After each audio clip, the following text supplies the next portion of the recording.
Let me see if this is working. Looks like we're streaming. Are we streaming? Yep, we're streaming.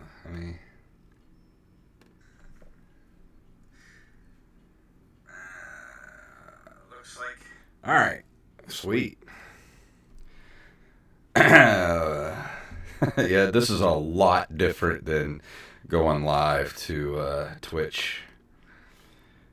Definitely gonna have to. Hopefully it'll help though. Like, I mean, YouTube is like, it's one of the 3 biggest platforms on the internet, so it should. Last time when I did this last time, you weren't on the show, but I did it through just the stream key, and I had to go into YouTube and do everything. And now I have linked my account, so I have to do everything in OBS, and I didn't know that till just now. All right, let's see. So we should be good. Okay. All right, we're going live right now. Good to me. Let me close this down. And let me pull up our notes and everything. I've got all my links open. Yep, I'm all set too. All right, let's do this in 3, 2, 1. Oh, do you hear me okay? Yep. Can you hear me okay? Yeah, okay, that's it. My headphones were way down for some reason. All right. Yeah, no, you sound good on my end. Check 1, 2, 3. All right, here we go. In 3, 2, 1.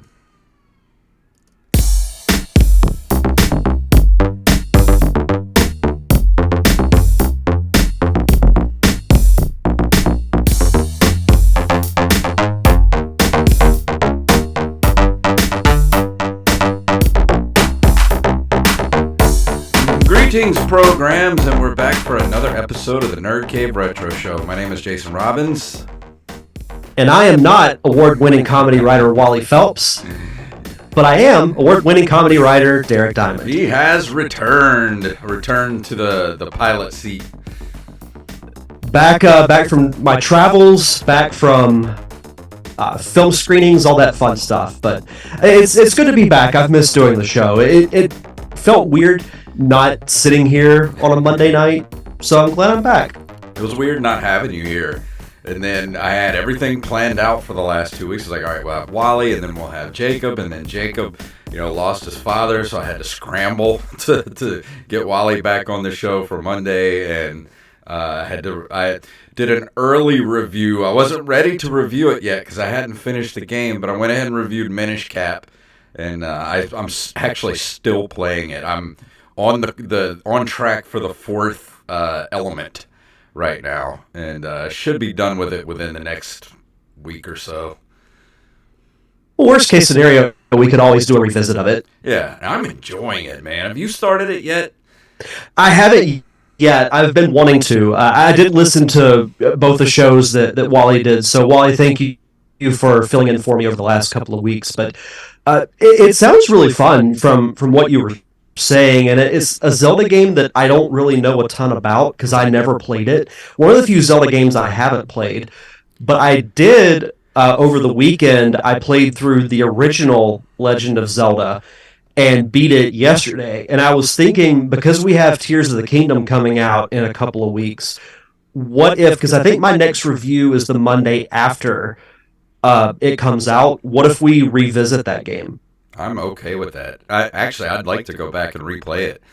I haven't played it through, and I think I started a playthrough back in like 2016 when we first started this show again, because I beat it when I was a kid, around like 91, I think I beat it. It was actually after I beat Link to the Past, I went back and played the original, beat that. So it had to be like 92 probably, the last time I really played through it and beat it. And then started a playthrough around 2016, and then just kind of never went back to it. Did we ever review it? Like, just a straight-up review? Yeah, you did a while back on the show. Because I went back and looked to see what Zelda games we have and haven't talked about. And I was thinking it'd be a good time to kind of of go back and look at it. It was a couple of years ago that you reviewed it. Yeah, maybe I did play through it again, and I just don't remember. I can look in the archives real quick and figure that out. But it was fun to go back and play through it. I haven't really sat down and played that game since like I played it on the Game Boy Advance when it was re-released as part of like the classic NES collection. Yeah. Man, I want to go back and play. Let's do that. We can do the dual review here in the next. When do you want to do that? My next review will be on the 15th, which is the Monday after Tears of the Kingdom comes out. So I thought it'd be a nice little tie-in too. Sounds good to me. But yeah, I know Okay. we need to get Jacob Craig back on the show soon as a guest because he wanted to do Resident Evil 4 remake. And I'm very curious about that game. I've been watching some playthroughs on YouTube of some different people playing it. I really want to play it. I'm just don't have the money to slap down $70 for a new game right now, so I'm gonna have to wait a little bit till maybe it goes on sale.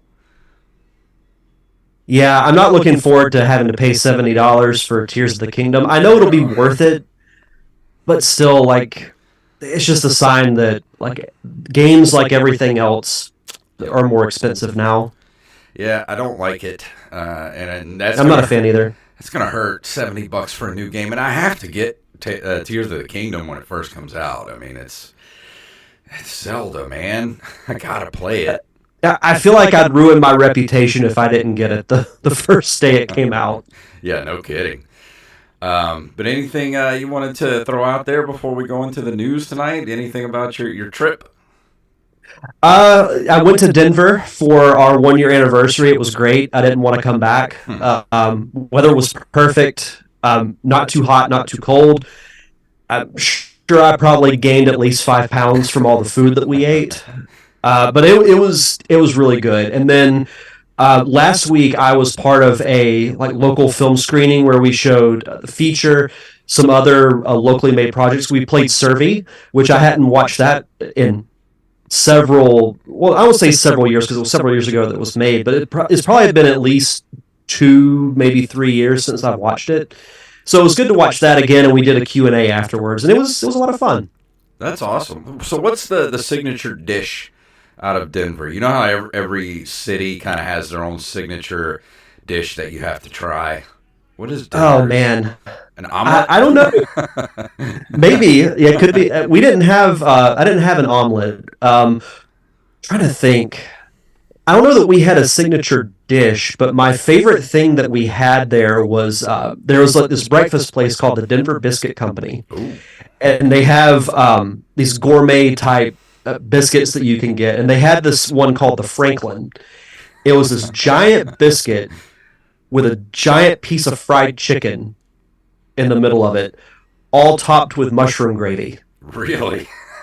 Oh my god. It was so good that we did our flight left at like 4 something in the afternoon that Tuesday.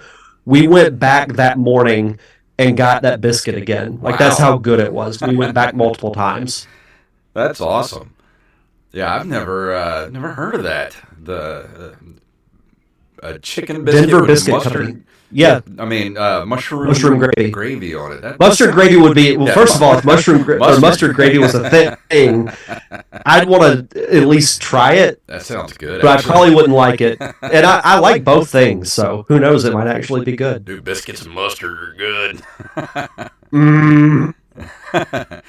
Yeah, I've never really thought about that before. Like, what is the signature dish for Denver? Because, like, you go to New York, you got to have either some Italian or some pizza. You go to Chicago, they have the deep dish pizza. You come here to the south, go to New Orleans, you got to have a po' boy, that type of stuff. Mhm. Yeah, with the West Coast, I think of California burritos. Oh yeah, So let's see, signature dish of Denver.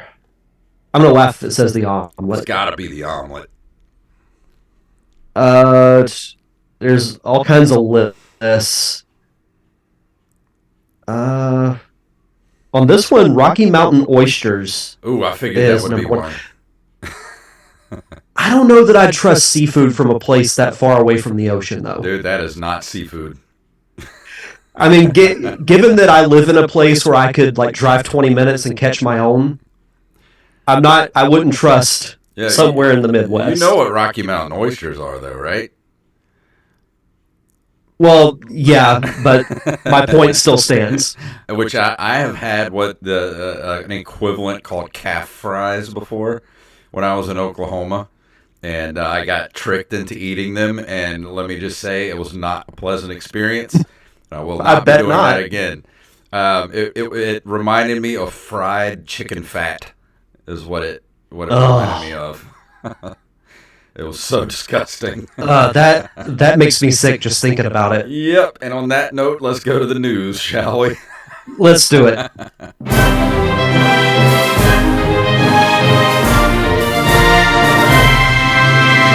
If you have a story you'd like us to cover, send them to nerdcaveretro@gmail.com. And the first story tonight comes from NintendoLife.com. Mario movie crosses the $1 billion mark at the global box office. This was Monday, today at 10:15 this morning, and as expected, the Super Mario Bros. Movie has officially crossed the 1 billion mark worldwide. This is just the latest milestone for the movie, directed by Aaron Horvath and Michael Jelenic. According to Variety, Nintendo and Illumination's animated film has managed to cross the landmark figure in just 26 days, grossing $490 million in North America and $532 million internationally. The film opened in Japan this past Friday, the 28th of April. That is a large sum of money for Nintendo to say, hey, maybe we should make some more Nintendo movie stuff like Metroid and Zelda. If they don't, that has to be, if not the like top three dumbest decision that they would ever make. And it made all this money without opening in Japan, where Nintendo is based out of. For real. How insane is that? I know. It just goes to show you the appeal and the power of Mario and that whole franchise. Everything around it. Mario, Luigi, the princess, Donkey Kong, everything that's within that Mario universe. It is the new Mickey Mouse, the new Disney. Like, it is just, everybody loves it. You know, little kids love Mario. Old people love Mario. People our age love Mario. He's universal, that character. I think that's why that movie's done so well, is that it appeals to such a wide range of people, from, kids, because it looks like a fun kids movie. It appeals to people our age and older that grew up playing the games. So yeah, so many people are going to go see it. And I just wonder when they're going to officially announce that there will be a sequel, because they haven't done it yet, which I'm a little surprised by that. But like this just opens up so many possibilities, and I don't want to say that this is the trend of like an MCU type thing, but it could be the next craze of movies. You know how like once Blade and X-Men were successful, all these studios were trying to get as many comic properties as they can. What if that happens with Nintendo now? Well, I hope so. I mean, they already proved with The Last of Us that you could do a serious version of a video game property as long as you treat it with the respect that that it is storytelling. That game had a great story, great characters, and they successfully translated that to the screen. It's not hard to do. And you take a character like Mario, who lives in such a fantastical world, all you got to do is just give him a simple story, and that's all it needs. It just needs to be done with respect and, with humor. And they could do it with everything. I mean, we could get a Metroid movie now. We can get a Zelda series. Like, why not? Like, they proved that it can be done. The day that a Zelda series or movie is announced, I'm probably going to be unbearable to be around. Emergency pod. We'll have to do an emergency pod that day. Yeah, oh, absolutely. And I could probably go for at least 45 minutes on the topic, because I have so many ideas of what I would do It depends on if it's a movie or a show. But there's the possibilities are endless, and even beyond Metroid and Zelda, you have Star Fox, you've got F-Zero, you've got so many other properties that can work as fun movies or shows. And now with Mario, with Last of Us, and even dating back a little farther with the Sonic movies, the formula is out there. Mm-hmm. Now other studios just need to take that formula and make magic happen. Yep, we need a Mega Man movie. We need what else? What else do we need, man? We already got a good Mortal Kombat movie a couple of years ago. Yeah, which I think the sequel's about to start filming if it hasn't already. We've had that. I still say a live-action Castlevania would be pretty sick. Yes, why not? Let's do it. Yeah, have you seen the Mario movie yet? I have not. Dude, I've been so busy. I just cannot carve out 2 hours to go to the theater to see it. Hopefully you'll be able to, because it's as good as everyone's saying it is. Yeah, everything's kind of calming down for me this week, so hopefully I'll be able to go see it in the next couple of days. Hopefully so. Our next story also comes to us from NintendoLife.com. The Jurassic Park games are getting a 30th anniversary retro collection, and the cover art made me laugh. It made me chuckle. I'll say that, with Samuel L. Jackson's character being cornered by a raptor. If you're eager to sink your teeth into some more retro game collections, you'll be pleased to know physical distributor Limited Run Games has announced a Jurassic Park 30th anniversary collection. It'll be released at some point later this year. No platforms have been announced just yet. Attached to this teaser announcement was an image featuring games from the NES, Game Boy, and Super Nintendo era. Of course, at Limited Run Games on Twitter, I have to read the exact tweet. Hold on to your butts. The Jurassic Park 30th Anniversary Retro Collection is planned for later this year. Stay tuned for even more news at LRG3 this June. So, I'll be honest, I forgot there were Jurassic Park games. To be honest, they're not that great. They're just not. That's unfortunate. I mean, I remember playing the Super Nintendo one. I remember renting it when I was a kid, and it was just not that great. I remember maybe the Genesis one was a little bit better, because it's a completely different. They're two completely different games. Like, the Genesis one is more of a side scroller, I think, and the Super Nintendo version is more of a top-down, sort of Zelda-ish kind of viewpoint. But I just remember not liking it that much. Was there a Jurassic Park arcade game? Yeah, there was the one where it was the big shooter, I think. Wasn't it? I always get that and Turok confused, because they're both kind of the same thing. Yeah. But I do remember there being a Jurassic Park game for the arcade. I mean, I don't know that I'll pick this up, but I think it's cool that they're doing it for the 30th anniversary. I can't believe that movie is 30 years old. No kidding. I watched it on TV the other day. It still holds up. It's still an excellent, excellent movie. I mean, this would be interesting to have. I never played the Game Boy versions, or I don't think I played the Nintendo version either. Maybe it's something I need to go back and revisit and maybe do a review of. But I just remember not liking the Super Nintendo version. Yeah, depending on the price, it might be worth it just to kind of go back. And I'd say if you're a Jurassic Park fan, it's probably worth having it if you collect like Jurassic Park memorabilia. But we'll see. In the chat room, they're saying it's echo, and I don't know why there is echo going on. Let me just go listen real quick. Yeah, I'm glad people are checking us out on the YouTube. That makes me happy. Echo, echo, echo. I don't hear the echo on there. I don't know what's going on. Yeah, I didn't hear it on my end either. Who knows? Know. Maybe, here, let me maybe turn one of these down, and we'll see if that helps. Let me know if that helps. Let me know if this helps. Testing 1, 2, 3. Check 1, 2, 3. I had two audio inputs going in at the same time, and I don't know why. Maybe that was the reason. Maybe. So we'll see.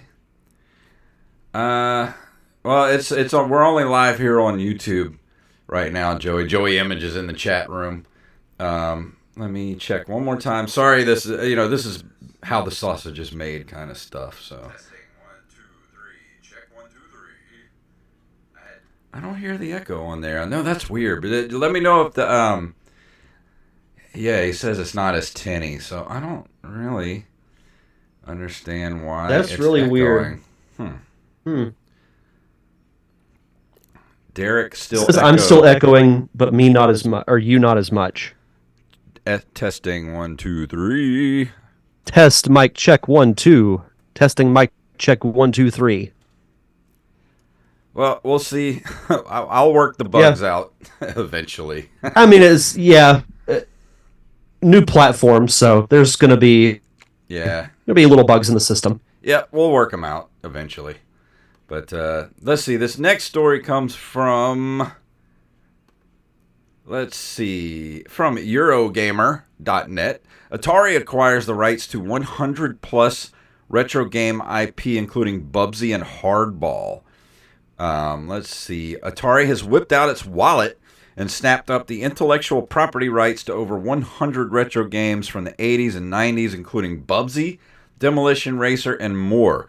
Specifically, Atari's new acquisitions span the PC and console game catalogs of publishers Micropose, Infogrames, Accolade, and Atari, also now owning the Accolade trademark.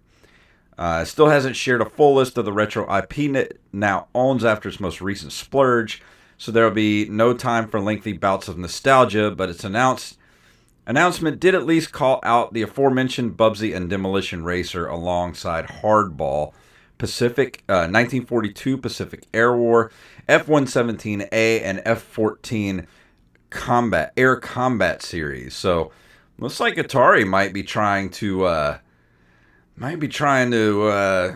make a little bit of a comeback. When the nuclear holocaust happens, 3 things will survive: Twinkies, cockroaches, and Atari. I feel like every month or two we hear some kind of story about Atari trying to make a comeback. And I want them to. Atari is an iconic name in the gaming world. We'll see if it sticks this time, and I think this is probably the smartest strategy that I've heard them take.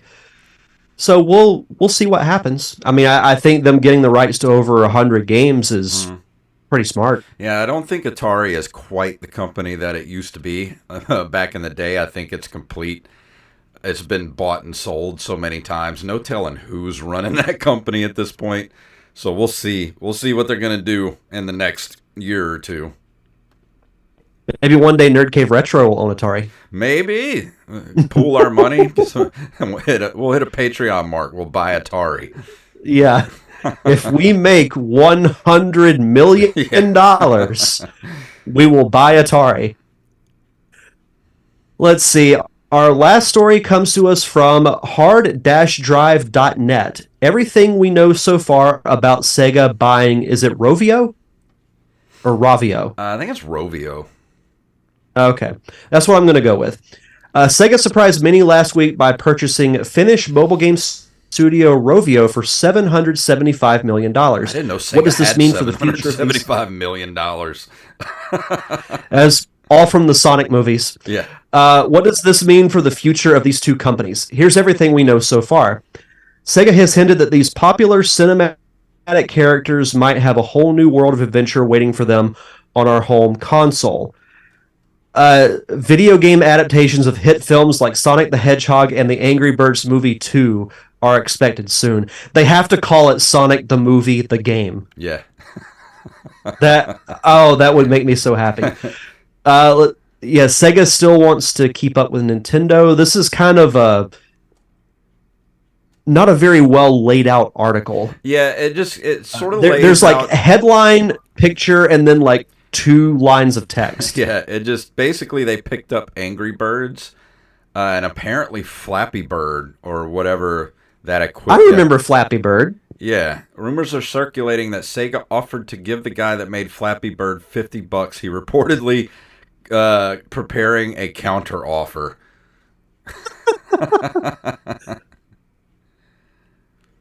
I will sell it for no less than $51. But that's cool that Sega picked up Rovio, because especially for the Angry Birds IP, because that seems like something Sega could take and make a pretty cool set of console sort of games with it.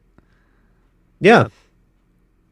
Now, if they made a game of the movie adaptation of Sonic, would you make it like a 3D game, or would you make it like the old school 2D game? Oh, I don't know. Maybe if you do Sonic the movie, the game, it's based off the movie. You could make it a little more realistic, like the movie was, and actually put it in a 3D world. And maybe then a 3D Sonic would work. I don't know. They got to get Jim Carrey to revise the voice of Robotnik.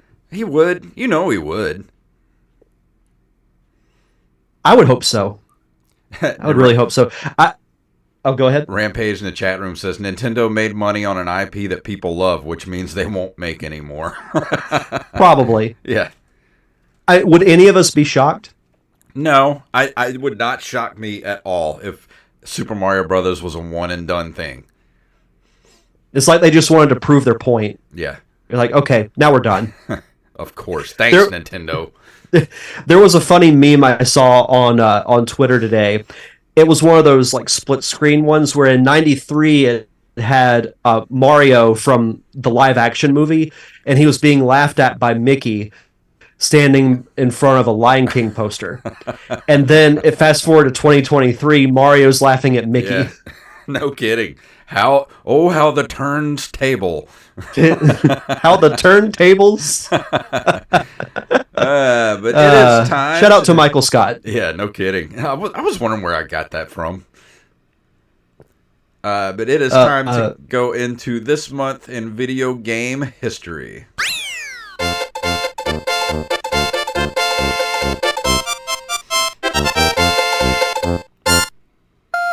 On May 12th of 1989, Konami releases Teenage Mutant Ninja Turtles for the NES in Japan, one of the first video games based on the 1987 animated series, being released after the show's second season. Still, up to this day, one of my favorite NES games, even though it is brutally hard. I went back and played it on the Cowabunga collection. Mm-hmm.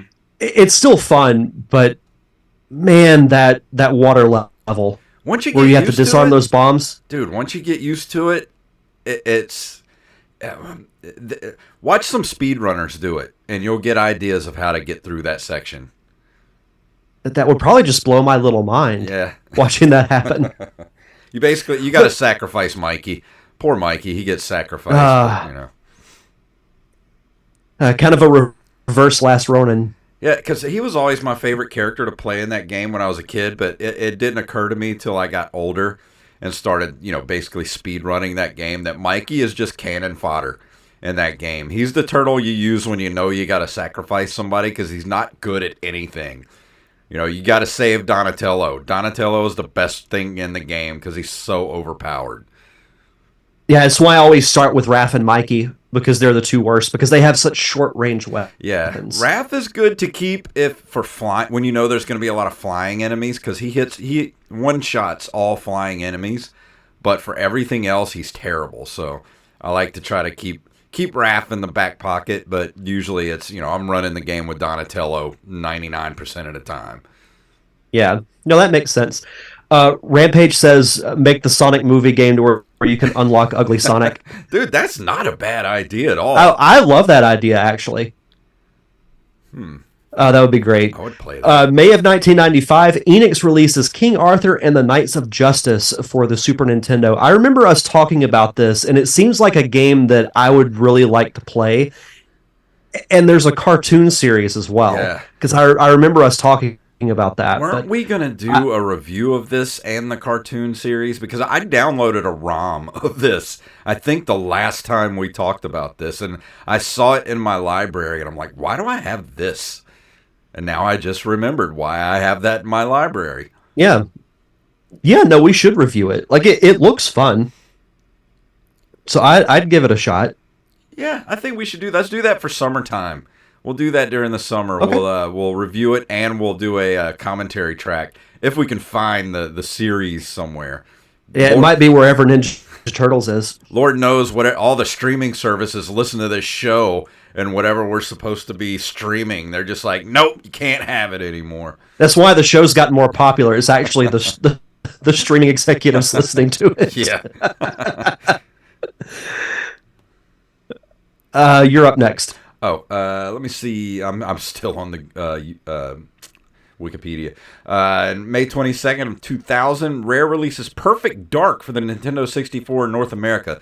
Talk about another game that needs a freaking re-release, man. Why has Nintendo not remastered and re-released Perfect Dark? Another movie adaptation that I think would be really good as well. You've got a James Bond type character. You have a strong female. What's not to like about Perfect Dark? And honestly, like it's one of the best games for the Nintendo 64 and one of the best games that Rare ever made. And it still doesn't get the credit that it deserves. Yeah, it's so good. If nobody's ever played, I mean, going back to the Nintendo 64 is a little rough, these days, but man, that is just one game that Nintendo needs to bring back. Agreed. Last but not least, May of 2003, Rockstar Games releases Grand Theft Auto Vice City for Windows. My favorite thing about Vice City, just driving around listening to the music, because the soundtrack to that game is excellent. Oh, no kidding. I think Vice City was the last Grand Theft Auto game I played that I played all the way through. Same. Was it San Andreas or was it 4 that came out after this? I think San Andreas was first, wasn't it? And then Vice City. See. I don't remember. There's got to be like a chronological order down here at the bottom of the article. Because I remember playing San Grand Andreas, but I never finished it. So it was Vice City, then San Andreas, Okay. then 4, and then 5. Yeah, I never played 4. I did get 5 for the PS4, but I didn't finish it. I think I got about 10 hours in and just got bored. I haven't played any beyond Vice City.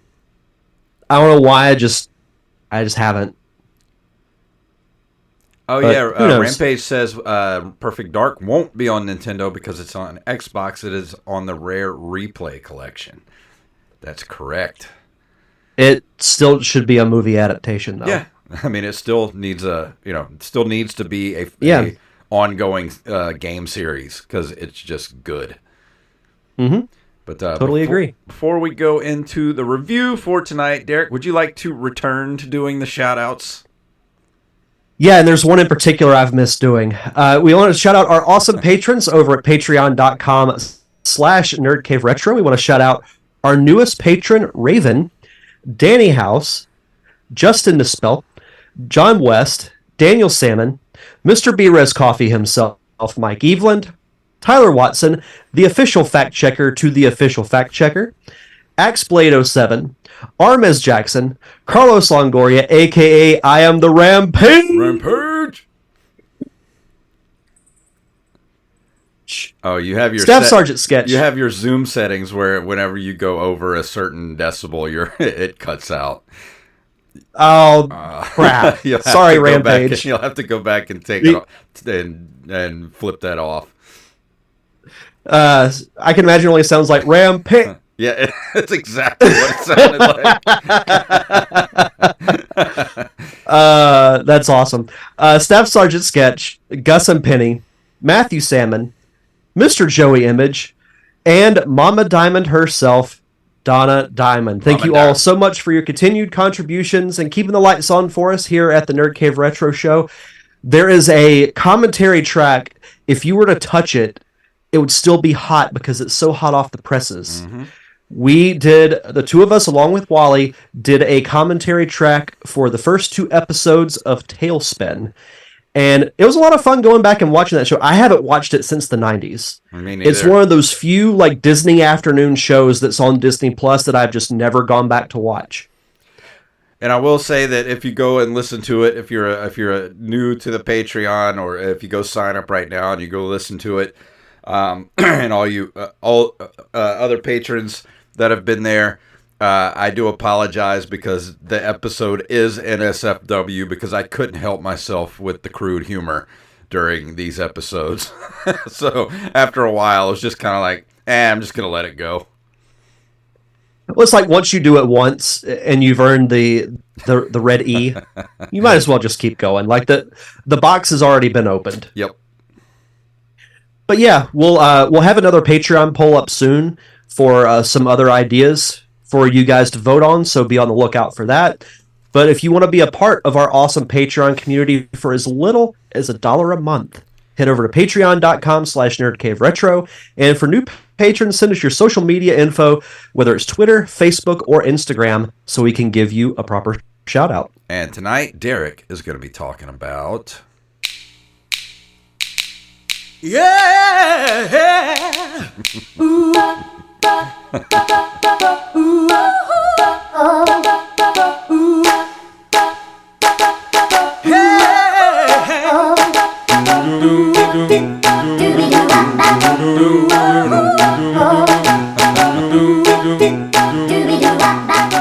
That music is so stupid. I want to somehow make that my next random lyric post. Yeah. On my Twitter page. Only a select few will get it.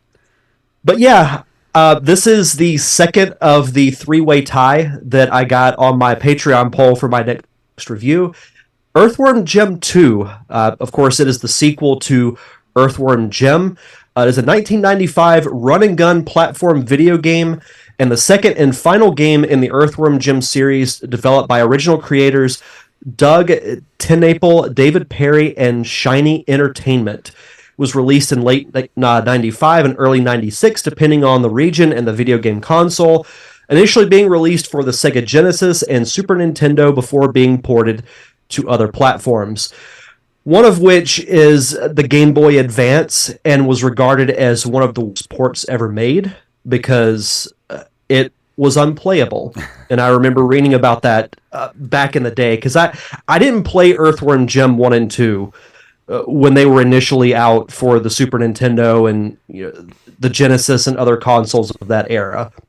I remember more the cartoon series than I do the games, because the cartoon, I think it came on WB, and I didn't have that channel, so I never got to see it. I still haven't seen a single episode to this day, but I remember seeing commercials for it on like home video releases and things like that. So I reviewed the first game a while back, and I kind of fell in love with the weird and random type humor. It reminded me of a family-friendly Conker's Bad Fur Day in a way where it's just like the weird, just over-the-top, like random humor, but done in kind of a clean-ish sort of way. So I was excited to play the sequel because I had heard that the sequel was actually better. And I liked the first game quite a bit, so I was curious to dive in. And I'm going to be talking about the Super Nintendo version because it was available on the Switch online store on the Super Nintendo version of that. It plays for the most part similar to the first game. That run and gun platform style is still at the core of what makes this game. But the cool thing is there's more added to it. We have this conversation about how with sequels you need to add a little bit more than what was there in the first game to make it better. Sometimes it works, sometimes it doesn't. In this case, it does, because there are different objectives that you have to do, and there are different ways to do it rather than just shooting things or using Jim's body as a whip in order to defeat enemies. Yeah. There's one level in particular where Jim's head blows up like a balloon. And you remember in Super Mario World, whenever you grab the balloon and Mario kind of inflates and you Yeah. have to maneuver past like different objects and everything, Yeah. there's a level that's like that. So it took me back to Super Mario World, and I'm like, okay, this is kind of cool. There's one level that just randomly turns into a trivia contest, which makes no sense whatsoever, but nothing about this game makes sense. Yeah. Even the trivia itself does not make sense. But I found myself kind of enjoying it. Like I'm very much a stickler for, clear story and objective and things like that. But every now and then, I do like just games that you can shut your brain off to a degree, and you enjoy that world and you enjoy the ride. And that's how I could describe Earthworm Jim 1 and 2. See, I don't think I ever played the second one because I found the first one. Like, I liked everything about it. I liked the way it played. I liked the graphics. I liked the sound effects, the music, everything. But it was just so freaking hard. And I think I just never played the second one because I found the first one to just be really just too hard. And Rampage says it best in the chat. It's much easier and digestible than the first game. I totally agree with that because I enjoyed the first game, but I agree with you in the sense that it is too hard in some places, and that's part of the reason why I never fully finished it. But with this game, the variety adds enough that you can keep going, and it honestly makes the game more enjoyable. And I think if the first game had been like this, the sequel may not have been as good. But I gotta say, this is a better game in my opinion than the original. It's easier, but not so easy that you just breeze right through it. And the variety just adds a lot to it. And just like whenever the final boss is essentially like a race and not really so much a fight. But the same thing kind of happens in Crash Bandicoot 2 where you're racing Dr. Cortex through space. That's not really so much a fight where you're just having to defeat him before you get to a certain point. Otherwise you die and you have to restart it. Was it the first game or this one where you're going through like a tunnel and you're trying to avoid objects, like you're riding on a rocket? Does that happen in these games? Mm-hmm. Yeah, there's one in part 2 as well. Okay. I won't say what it's called because it would be borderline inappropriate. But you can read the Wikipedia article and you can see for yourself. Any games where there was a tunnel involved were way too hard, a la Battletoads. Oh God, don't even get me started on Battletoads. But the story is pretty much the same as the first one, where you have to rescue. And I love the names of these characters, by the way. The damsel in distress, her name is Princess What's Her Name, and you have to rescue her from the primary villain, Psychro.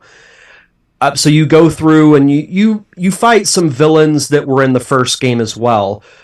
But this is just it's a more pleasant game. You get more upgrades with your gun. There's one, I think it's called the Barn Blaster, where if you fire it, it kills every enemy that happens to be on screen.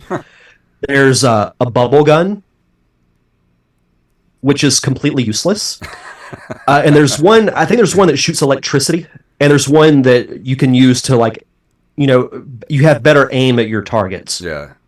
So this adds enough that is a much better experience than the first game. Well, I might give this one a try. Because like I said, I played the first one. I remember renting it back in the day and playing it, finding it just a little too hard, and just never really gave the second one a chance. So I would love to see Earthworm Jim make a comeback, though. It's like just that humor and just the weirdness of it.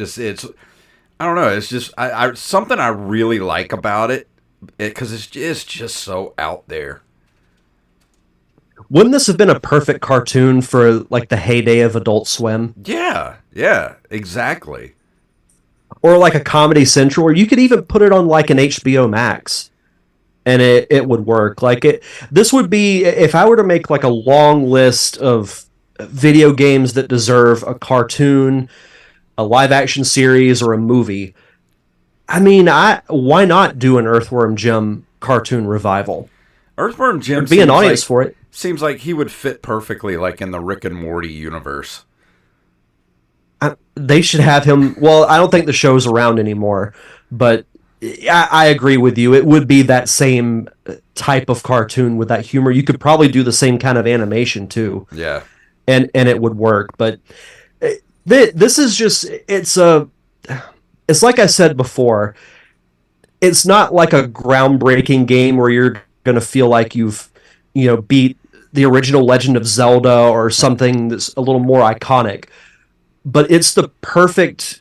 It's somewhere between a time waster and like a Zelda epic.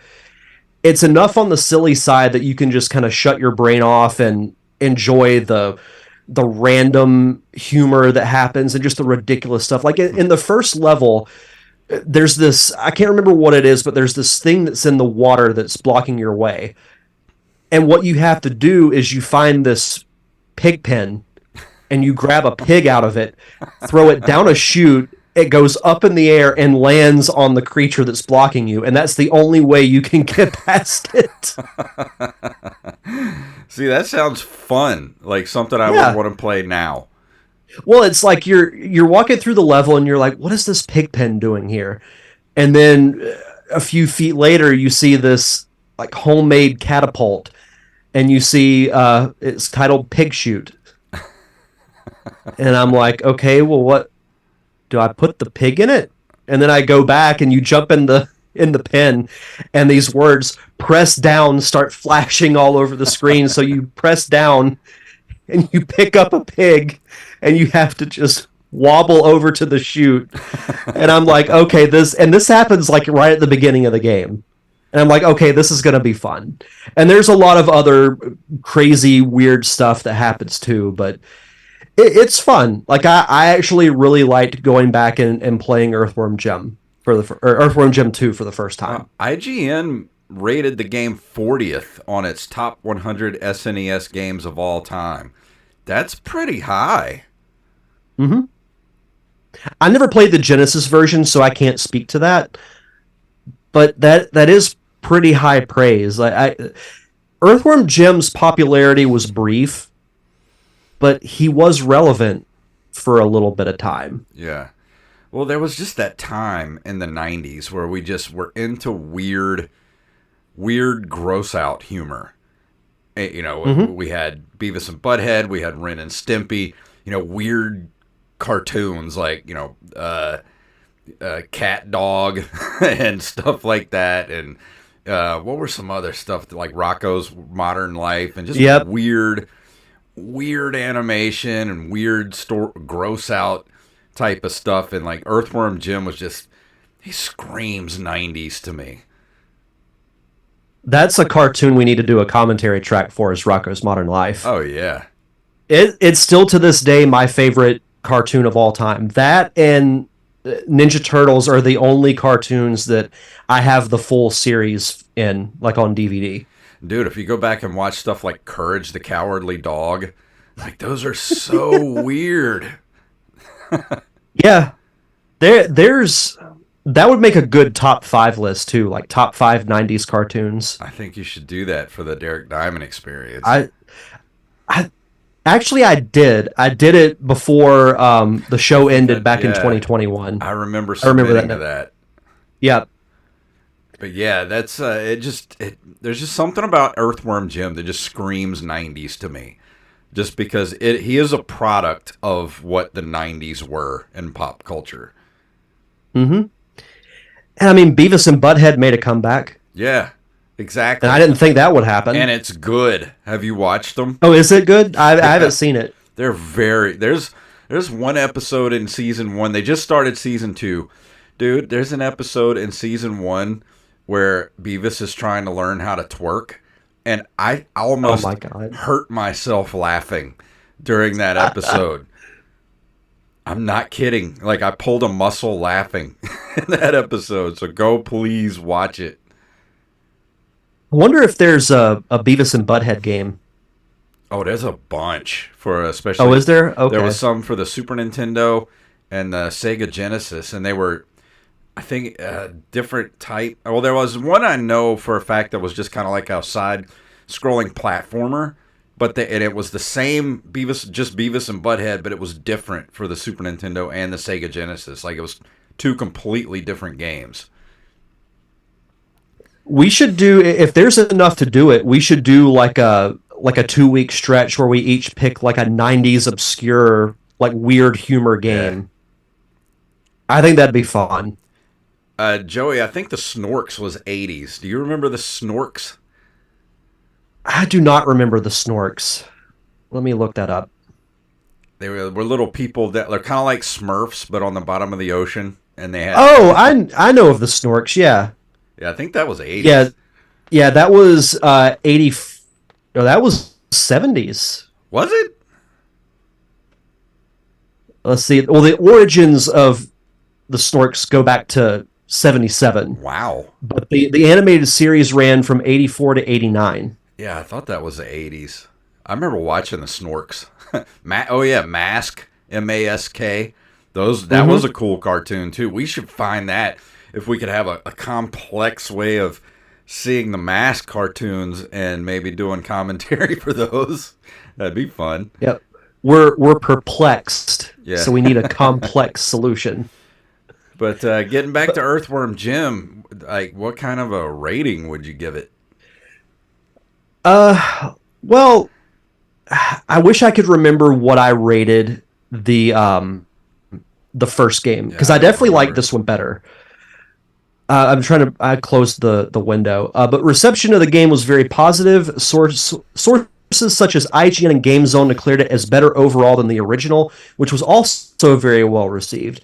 Destructoid praised the game's humor, innovative gameplay, and mini-game style levels spread throughout the game were also held in high regard as a welcome change from the linear gameplay common at the time. EGM gave it 7.875. That's oddly specific out of 10. IGN gave the Game Boy Advance version a 4. That I've heard stories that Game Boy Advance port is bad, Yeah. like real bad. Let's see. Nintendo Magazine gave it 91 out of 100. Superplay gave it an 85. I think a solid 8 would be my rating. That's pretty high. I'm gonna have to It's definitely good. go play it. I think you would enjoy it. It's I won't say it's hard in the beginning, but to me, like the gameplay was a little tough to get into because I hadn't played the first one in a while. But once you really get past the first level and the variety starts kicking in, it's a really fun game. I enjoyed it quite a bit. So are you gonna go? There was a Earthworm Jim for the Nintendo 64, or was it PlayStation It was 64. 64? At least I'm pretty sure it was 64. Let me pull it up and see. Earthworm Jim 3D. Yeah, it was for Nintendo 64.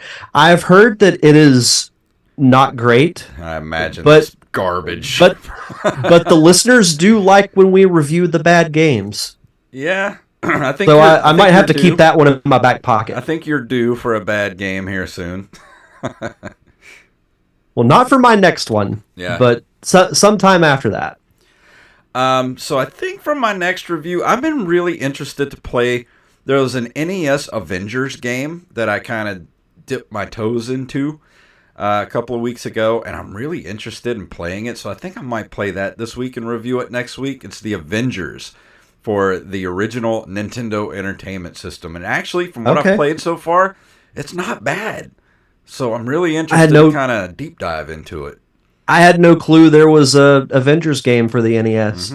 There were 2 G.I. Joe games as well that I want to really go back and play too. So I might put up a Patreon poll of for maybe after this next week, because I think I do want to do the Avengers. But after that, I'm going to throw up a couple of games on a Patreon poll for you guys to let me know what you would like me to review for the next month or so.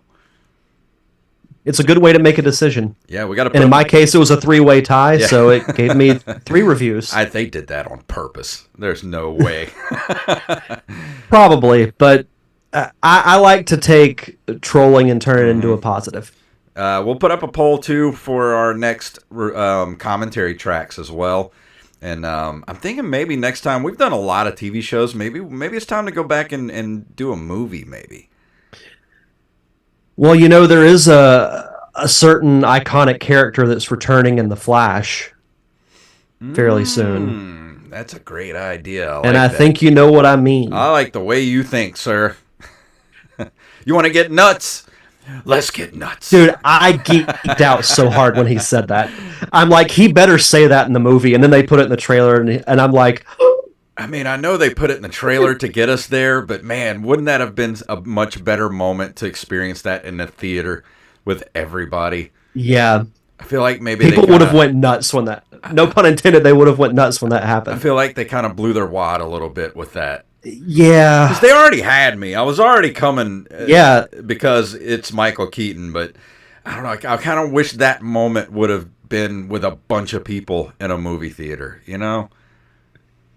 Oh, Joey says he wants to do our own dialogue dubbed over a movie. We could do that. He wants to do MST3K style. I'm okay with that. I'm totally okay with that. We'll figure out what movie we'll do, and we'll do that maybe for June or July, and we'll do a movie with our own dialogue. That sounds fun. That'd be great. We should make the overlay too, like they do for MST3K, with us like sitting in theater seats, just pointing like, "Oh, that's so stupid." And I'm sure we could do that in our Discord, where we could have we can make a Discord room where people could come and join us as we do it live. I want to talk to Bethany Fox and see if we can set that up. Okay, that'd be fun. But that brings us, I think, to the end of the episode. And is there anything else? What's going on with Derek Diamond Experience? I know it's coming up to the season ender here soon. So for those that enjoyed this show, you'll enjoy this week's Derek Diamond Experience, because Jason and Wally joined me to talk about a little-known Disney Plus show called The Mandalorian. We review season 3 and really just talk about Star Wars for an hour. Mm-hmm. But who doesn't like to talk about Star Wars? If you're looking for a linear conversation about season 3, you're not going to find it. Yeah, that ain't it. That ain't how the roundtables work. We bounce a lot of topics, but they're all Star Wars related. So it's really just an hour-long Star Wars discussion that's primarily about The Mandalorian. And literally, that was like the fastest episode we've ever done of anything. Yeah. Like, it felt like it was like 10 minutes long. And it was over an hour. I know. I was like, man. Which is crazy. It's just crazy how when you're talking about the stuff you love, just the time flies. And it's episodes like that remind me of like why I fell in love with podcasting in the first place, because it's like you're just listening to friends talk about stuff you like. Mm-hmm.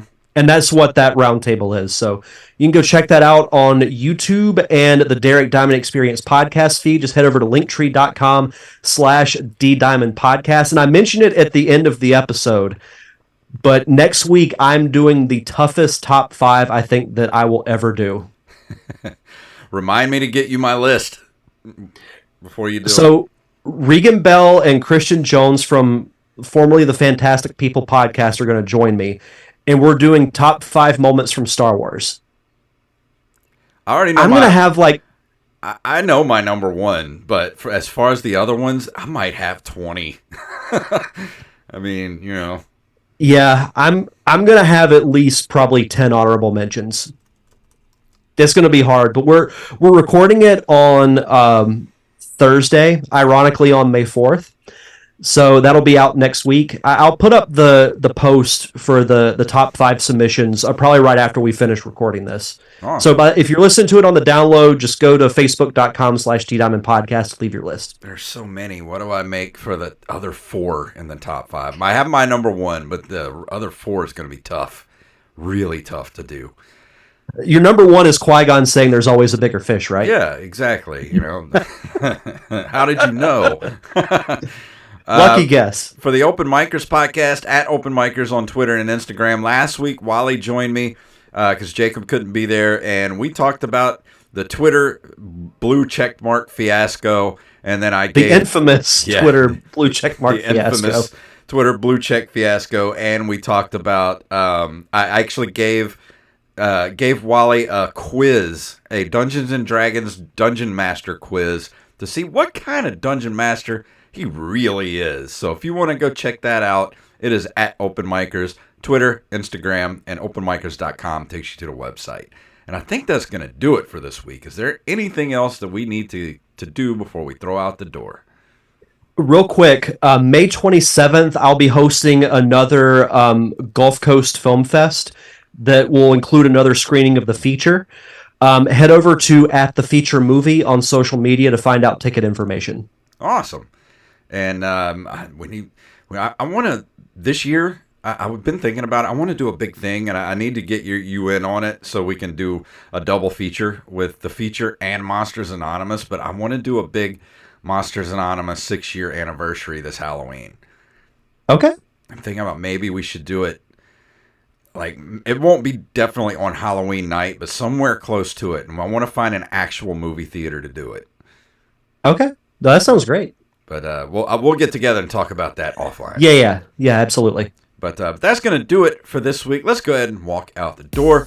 If you want to email us at nerdcaveretro@gmail.com. We're at nerdcaveretro.com, which is our link tree that includes our Facebook, our Twitter, Instagram, Patreon, and of course, our merch shop at ncrmerch.com, where you can go get t-shirts, hats, stickers, magnets, bags, mugs, and whatever your nerdy little heart desires, with all kind of designs centered around the show.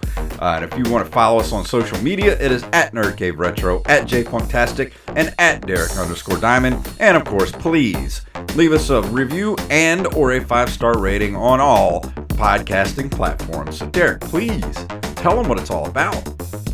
May the way of the hero lead to the Triforce. Yes.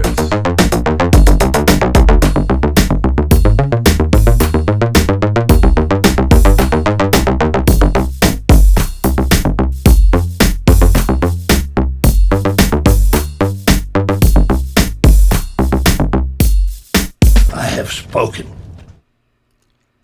And that's an episode. Joey said his list is the whole dialogue from Clerks. Han gets frozen, taken away by Boba Fett. Luke gets his hand cut off, finds out Vader's his father.